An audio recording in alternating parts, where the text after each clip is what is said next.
Hello friends, स्वागत है हमारे यूट्यूब चैनल पे। तो फ्रेंड्स, आज हम आपको बताने जा रहे हैं भीमाशंकर ज्योतिर्लिंग के दर्शन और उसकी यात्रा की जानकारी देने जा रहे हैं इस वीडियो के माध्यम से। दोस्तों, सबसे पहले हम बात करते हैं भीमाशंकर ज्योतिर्लिंग जो है महाराष्ट्र के पुणे से लगभग 100 किलोमीटर की दूरी पर और मुंबई से लगभग 223 किलोमीटर की दूरी पर स्थित एक बहुत ही पवित्र स्थान है। भीमाशंकर ज्योतिर्लिंग रेंज की घाटी के क्षेत्र में भोरगिरी गाँव में स्थित एक आकर्षित पर्यटन स्थल है। भगवान शंकर के 12 ज्योतिर्लिंगों में शामिल भीमाशंकर ज्योतिर्लिंग भी एक तीर्थ स्थल है। भीमाशंकर पहाड़ी से घिरा हुआ यह दर्शनीय भीमाशंकर ज्योतिर्लिंग हरी भरी वादियों से सुशोभित स्थान है। भीमाशंकर ज्योतिर्लिंग ट्रैकिंग के लिए एक बहुत ही अच्छी जगह के रूप में माना जाता है। दोस्तों, भीमाशंकर ज्योतिर्लिंग वन्य जीव की वजह से पर्यटकों के लिए आकर्षण का केंद्र बना हुआ है और पर्यटक इस मनमोहक दर्शनीय स्थान की ओर खींचे चले आते हैं। भीमाशंकर ज्योतिर्लिंग की जो ऊंचाई है वो समुद्र से लगभग 3250 फीट की ऊंचाई पर है। दोस्तों, भीमाशंकर ज्योतिर्लिंग मंदिर खुलने और बंद होने का जो समय होता है, दोस्तों भीमाशंकर ज्योतिर्लिंग मंदिर में आने वाले पर्यटकों के लिए सुबह 5 बजे से रात्रि के 9:30 तक खुला रहता है। इस समय के दौरान भक्तगण यहाँ का दौरा करके भगवान भोलेनाथ के दर्शन के लाभ उठा सकते हैं। दोस्तों, यहाँ पे दोस्तों कुछ कहानी है भीमाशंकर के बारे में बता देता हूँ। भीमाशंकर ज्योतिर्लिंग की जो उत्पत्ति का एक रहस्य है, पौराणिक कथा के अनुसार भीमा नदी से माना जाता है, जो कि भगवान शिव और दानव त्रिपुरासुर के युद्ध से उत्पन्न हुई थी। यहाँ स्थित ज्योतिर्लिंग की वजह से यहाँ स्थान भारत के प्रमुख पवित्र और दर्शनीय स्थलों में से एक माना जाता है। दोस्तों, भीमाशंकर ज्योतिर्लिंग मंदिर के आसपास जो घूमने लायक जो पर्यटन और दर्शनीय स्थल है वो मैं आपको बारी बारी बता देता हूँ। दोस्तों, नंबर 1 पर हम बात करते हैं भीमाशंकर वन्य जीव। दोस्तों, भीमाशंकर वन्य जीव भीमाशंकर ज्योतिर्लिंग की यात्रा के दौरान घूमने लायक एक बेहतरीन स्थान है। मूल रूप से यहाँ पाए जाने वाले स्थानीय प्रजातियों के प्राकृतिक आवास की रक्षा करने के लिए भीमाशंकर वन्य जीव वर्तमान में पूरे पुणे और महाराष्ट्र राज्य का एक प्रमुख आकर्षण केंद्र बन गया है। यह स्थान महामारी से ग्रस्त पशु पंछियों का निवास है और ये भीमाशंकर वन्य जीव निवास के रूप से भी जाना जाता है। अब दोस्तों, दूसरे नंबर पर बात करते हुए है भीमाशंकर में ट्रैकिंग। दोस्तों, भीमाशंकर ट्रैक महाराष्ट्र में सबसे प्रसिद्ध ट्रैक में से एक है और जो कि खेड़ से लगभग 50 किलोमीटर की दूरी पर है। यह ट्रैक प्रसिद्ध भीमाशंकर मंदिर की ओर जाता है। यह मंदिर भारत के दक्षिण क्षेत्र में स्थित है और घने जंगल से घिरा हुआ रमणीय स्थान है। इस ट्रैक पर चलते हुए आप कई प्रकार के पौधों और जीव जंतुओं की प्रजाति को देख सकते हैं। साहसिक गतिविधियां करने के लिए भी एक उपयुक्त स्थान भी माना जाता है। दोस्तों, तो आप अगर भीमाशंकर मंदिर दर्शन करने आ रहे हैं तो आप इस ट्रैकिंग का भी मजा ले सकते हैं। दोस्तों, अब तीसरे नंबर पर हम बात करते हुए हनुमान झील। दोस्तों, भीमाशंकर में स्थित हनुमान झील एक पहुंचना थोड़ा मुश्किल है। हालांकि हनुमान झील भीमाशंकर में स्थित एक शानदार टूरिस्ट डेस्टिनेशन है। गिलहरी बोलियों के अलावा भी आपको यहाँ कई जानवरों देखने को मिल जाएंगे। यहाँ आने वाले पर्यटकों के लिए हनुमान झील एक आदर्श पिकनिक स्पॉट के रूप में भी जाना जाता है। दोस्तों, अब चौथे नंबर पर बात करते हैं वो है अहुपे वाटरफॉल। दोस्तों, अहुपे झरना जो भारत के महाराष्ट्र राज्य में भीमाशंकर में स्थित है।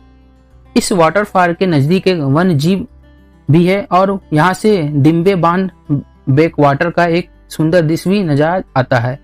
यह झरना खास तौर से युवा कपल के घूमने के लिए अधिक जाना माना जाता है। दोस्तों, 5वें नंबर बात करते हैं वो है गुप्त भीमाशंकर मंदिर। दोस्तों, गुप्त भीमाशंकर मंदिर यहाँ के प्रसिद्ध भीमाशंकर मंदिर के पास स्थित है। यह माना जाता है कि यह वही स्थान है जहाँ मूल शिवलिंग की खोज की गई थी और यही खास वजह है कि इस स्थान का दौरा भक्तों द्वारा बहुत अधिक संख्या में किया जाता है। दोस्तों, 6ठे नंबर पर बात करते हुए है सह्याद्री वन्य जीव। दोस्तों, भीमाशंकर में घूमने वाली जगहों में सह्याद्री वन्य जीव अभयारण्य को भीमाशंकर वन्य जीव अभयारण्य के नाम से भी जाना जाता है। इस वन में की ऊंचाई लगभग 2100 फीट से 3800 फीट तक है और 120 वर्ग किलोमीटर के क्षेत्र में फैला हुआ है। दोस्तों, सह्याद्री वन्य जीव में भौंकने वाले हिरन, सांभर, तेंदुए, जंगली सुअर, लक्कड़बग्गा और जंबो आकार की गिलहरी के साथ कई प्रकार के जानवरों को भी आप यहाँ पे देख सकते हैं। दोस्तों, बहुत ही सुंदर नजारा हो सकता है, तो आप इस जगह जरूर जाइएगा। दोस्तों, 7वें नंबर पर बात करते हुए है शिवनेरी किला पुणे। दोस्तों, शिवनेरी किला भीमाशंकर ज्योतिर्लिंग यात्रा में देखने के लिए पुणे शहर का एक प्रमुख आकर्षण है। बता दें कि यह किला महान मराठा सम्राट शिवाजी का जन्म स्थान था और इसी जगह उन्होंने मराठा राजवंश के निर्विवाद राजा के रूप में अपनी भावी भूमिका की शुरुआत पर शिक्षण लिया था। शिवनेरी किला 300 मीटर ऊंची एक पहाड़ी पर स्थित है, जिसको देखने जाने के लिए आपको 7 फाटकों को पार करना पड़ता है। इस किले के फाटकों से इस बात का पता चलता है कि उस समय इस किले की सुरक्षा कितनी अच्छी थी। शिवनेरी किले का सबसे खास आकर्षण अपनी माँ जीजाबाई के साथ शिवाजी की एक मूर्ति है दोस्तों। तो दोस्तों अगर महाराष्ट्र में रहते हैं तो महाराष्ट्र के लोगों के लिए तो सबसे बहुत अच्छा किला है, तो आपको जरूर जाना चाहिए उस जगह पर घूमने के लिए। दोस्तों अब 8वें नंबर की बात करते हुए आगा खान पैलेस। दोस्तों पुणे में घूमने की जगह आगा खान पैलेस के नाम से बिल्कुल अलग है। आगा खान पैलेस में महात्मा गांधी, कस्तूरबा गांधी और महादेव भाई देसाई को अगस्त 1942 और 1944 के बीच जेल में बंदी बनाकर रखा गया था। आगा खान पैलेस को सुल्तान मोहम्मद शाह आगा खान ने वर्ष 1892 में बनवाया था। इस पैलेस को पड़ोस में रहने वाले लोगों की मदद के लिए बनवाया गया था, लेकिन इसके अकाल के समय बुरे प्रभाव का सामना भी करना पड़ा था दोस्तों। अब बात करते हैं 9वें स्थान पर, वो है पार्वती हिल पुणे। दोस्तों भीमाशंकर ज्योतिर्लिंग की यात्रा में शामिल पार्वती हिल पुणे शहर का एक बहुत प्रसिद्ध हिल स्टेशन है जो प्राचीन मंदिरों का घर है। यहाँ के 4 मंदिर शिव, विष्णु, गणेश और कार्तिकेय को समर्पित है जो 17वीं सदी के हैं। समुद्र तल से 2100 फीट की ऊंचाई पर स्थित पार्वती हिल चोटी से कई शानदार दृश्य देखने को मिलते हैं।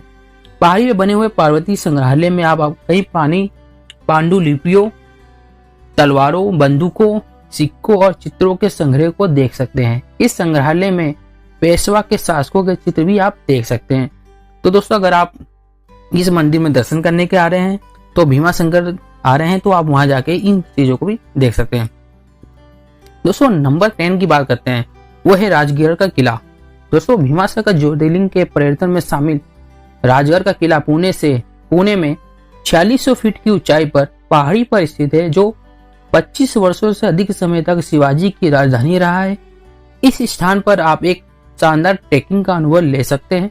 यह किला बेहद ऊंचाई पर स्थित है, इसलिए ट्रैकिंग करने के लिए आपका यह रात भर रुकना भी अच्छा रह सकता है दोस्तों। अब दोस्तों 11वें नंबर की जो बात करते हुए हैं द एक्सप्रेस गार्डन। दोस्तों द एक्सप्रेस गार्डन 39 एकड़ भूमि में फैला हुआ गार्डन है जो आश्चर्यजनक रूप से अंग्रेजों के शासन और उनकी शक्ति की याद दिलाता है। इस गार्डन का नाम अंग्रेजों ने महारानी विक्टोरिया के नाम पर रखा था जब उन्हें भारत की महारानी का खिताब दिया गया। यह गार्डन पुणे और भीमाशंकर ज्योतिर्लिंग के महत्वपूर्ण पर्यटन स्थलों में से एक बन गया था दोस्तों। अब बात करते हैं पेशवा उद्यान चिड़ियाघर पुणे। दोस्तों पेशवा उद्यान चिड़ियाघर हरियाली से भरपूर पुणे में घूमने की एक ऐसी जगह है जिसे आप अपने पूरे परिवार के साथ घूम सकते हैं। इस चिड़ियाघर में पंछियों, जानवरों और सरीसृपों के कई किस्में पाई जाती हैं। ये उद्यान सिर्फ वन जीवों का घर नहीं बल्कि इसके परिसर के अंदर बच्चों के खेलने की जगह और मंदिर भी हैं। पेशवा उद्यान चिड़ियाघर के अंदर 17वीं शताब्दी में निर्मित एक भगवान गणेश का मंदिर भी है दोस्तों जो बेहद खास है। इस प्राकृतिक उद्यान में टॉय ट्रेन एक मुख्य आकर्षण का केंद्र बना हुआ है दोस्तों। तो अगर आप पेशवा उद्यान चिड़ियाघर जा रहे हैं तो आप वहां पे अच्छी तरह से घूम के एंजॉय ले सकते हैं दोस्तों। अब जो 13वें नंबर की बात करते हैं लाल महल पुणे। दोस्तों भीमाशंकर ज्योतिर्लिंग के पर्यटन में शामिल लाल महल पुणे शहर के बीच स्थित लाल ईंट की ऐसी संरचना है जो आपको अपनी ओर आकर्षित करती है। यह महल पुणे आने वाले पर्यटकों के बीच बेहद लोकप्रिय है। लाल महल का निर्माण 1643 ईस्वी में सम्राट शिवाजी के पिता शाहजी ने अपनी पत्नी और बेटे से लिए करवाया था दोस्तों आप लाल महल भी जाके घूम सकते हैं। दोस्तों 14वें नंबर बात करते हुए सिंगर किला। अगर आप समुद्र तल से 4300 फीट ऊपर से पृथ्वी को देखना है तो पुणे में स्थित भीमाशंकर ज्योतिर्लिंग का यह पर्यटन स्थल आपके लिए बेहद खास होगा। सह्याद्री पहाड़ियों पर सिंहगढ़ किले की यात्रा करना आपके लिए बेहद यादगार साबित हो सकता है। इस किले की यात्रा करने के साथ आप यहाँ मौजूद हरी भरी हरियाली, सुंदर झरने और अद्भुत शांति का आनंद ले सकते हैं। बता दें कि सिंहगढ़ किले में शिवाजी के छोटे पुत्र राजा राम का निधन हो गया था। इसके अलावा भी इस किले में बयान करने के लिए बहुत कुछ है दोस्तों। अगर आप आ रहे हैं घूमने के लिए तो दोस्तों सिंहगढ़ किला आप जरूर जाइए। दोस्तों 15वें नंबर की बात करते हैं पश्चिमी यानी वेस्टर्न घाट। दोस्तों भीमाशंकर ज्योतिर्लिंग पर्यटन में शामिल पुणे के स्थित वेस्टर्न घाट प्राकृतिक प्रेमियों को एक सुखद और खास जगह है जिसे यूनेस्को की विश्व विरासत स्थल का दर्जा मिला है दोस्तों। पुणे के आसपास घूमने की जगह वेस्टर्न घाट में देखने के लिए पहाड़, घने जंगल, लुभानी घाटियां, फूलों की विस्तृत श्रृंखला है जो यहाँ आने वाले पर्यटकों को बेहद आकर्षित करती है। दोस्तों तो आप वेस्टर्न घाट जरूर जाइए। अगर आप आ रहे हैं यहाँ पे भीमाशंकर ज्योतिर्लिंग के दर्शन करने के, तो आप पुणे जरूर आइए और वेस्टर्न घाट जरूर देखिए दोस्तों अब हम बात करते हैं वहाँ के जो लोकल फूड वगैरह है भीमाशंकर ज्योतिर्लिंग के, तो कौन से हैं जो फेमस है।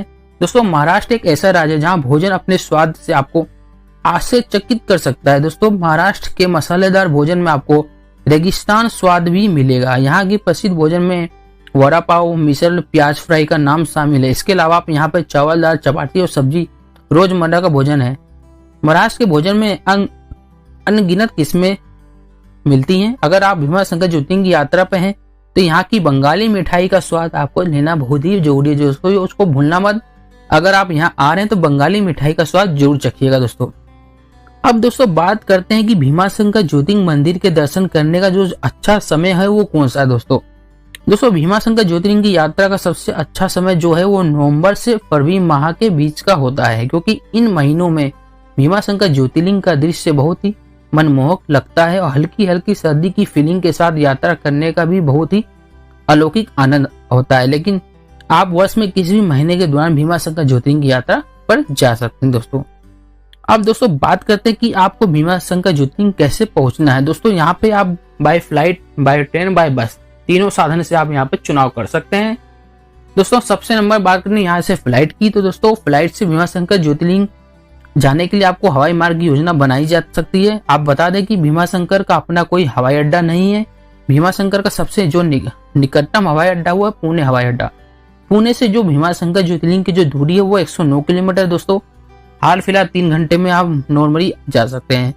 दोस्तों अब बात करते हैं बाय ट्रेन। दोस्तों भीमाशंकर ज्योतिर्लिंग मंदिर के दर्शन करने के लिए यदि आप रेल मार्ग से आना चाहते हैं, योजना बनाई है, तो आपको बता दें कि भीमाशंकर में कोई रेलवे स्टेशन भी नहीं है। यहाँ का जो सबसे नजदीक रेलवे स्टेशन है वो है करजत रेलवे स्टेशन, जो भीमाशंकर से लगभग 168 किलोमीटर की दूरी पर है। आप इस रेलवे स्टेशन से बस या टैक्सी के माध्यम से भीमाशंकर आसानी से पहुंच सकते हैं। अब दोस्तों बात करते हैं बाय बस। दोस्तों भीमाशंकर मंदिर जो ज्योतिर्लिंग मंदिर है के दर्शन करने के लिए आप अपने बस का चुनाव किया है, तो आपको बता दें कि भीमाशंकर सड़क मार्ग से विभिन्न शहरों से जुड़ा हुआ है, इसलिए बड़े आसानी से बस यात्रा करके आप भीमाशंकर ज्योतिर्लिंग मंदिर पहुंच सकते हैं। तो दोस्तों ये था भीमाशंकर ज्योतिर्लिंग के बारे में। दोस्तों ये 12 ज्योतिर्लिंगों से भी एक ज्योतिर्लिंग है। तो दोस्तों ये वीडियो आपको कैसी लगी जरूर कमेंट करके बताना और हमारे वीडियो को लाइक जरूर कर देना और हमारे चैनल को दोस्तों सब्सक्राइब जरूर कर देना दोस्तों, क्योंकि अगर आप सब्सक्राइब करेंगे तो हमारा मनोबल बढ़ता है और मनोबल बढ़ेगा तो हम ऐसी अच्छी वीडियो आपके लिए लाते रहेंगे। तब तक के लिए जय हिंद दोस्तों।